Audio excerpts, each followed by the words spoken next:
Assalamualaikum warahmatullahi wabarakatuh. Perkenalkan, saya Dian Rismawanti dari semester 3A.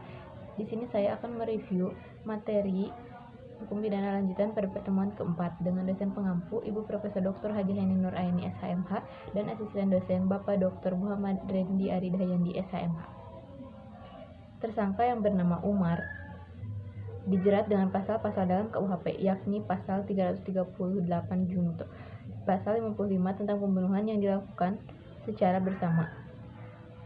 Peristiwa tindak pidana ini dapat dikategorikan dengan peristiwa pembunuhan yang disertai penyertaan yang mengakibatkan meninggalnya Bon Sangaji dan Jimmy.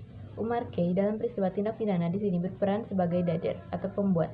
Di dalam pasal 55 KUHP menjelaskan pertama bahwa mereka yang melakukan, yang menyuruh melakukan, dan yang turut serta melakukan perbuatan. Kedua, yaitu sengaja menganjurkan orang lain supaya melakukan perbuatan. Menilik rumusan pasal 55 ayat 1 yang dimulai dengan kalimat dihukum sebagai pembuat sesuatu tindak pidana. Maksud dan penjelasannya adalah pembuat dalam pengertian dader. Setelah jelas Umar K. adalah pembuat secara bersama-sama dengan orang lain dalam mewujudkan tindak pidana. Jika dilihat dari suatu perbuatan masing-masing berdiri sendiri, perbuatan tersebut hanyalah memenuhi sebagai syarat atau unsur tindak pidana. Semua syarat tindak pidana terpenuhi tidak oleh perbuatan satu peserta, akan tetapi oleh rangkaian perbuatan semua peserta.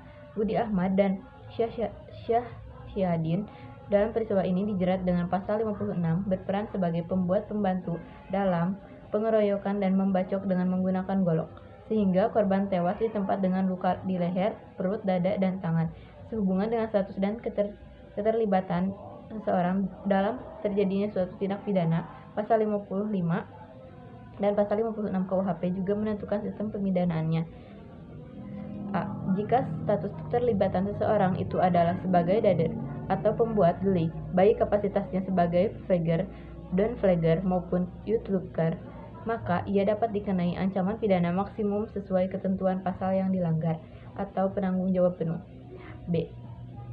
Jika status keterlibatan seseorang itu adalah sebagai medeflagger atau pembantu bagi para pembuat delik, maka ia hanya dapat dikenai ancaman pidana maksimum dikurangi sepertiga sesuai dengan ketentuan pasal yang dilanggar atau penanggung jawab bagian.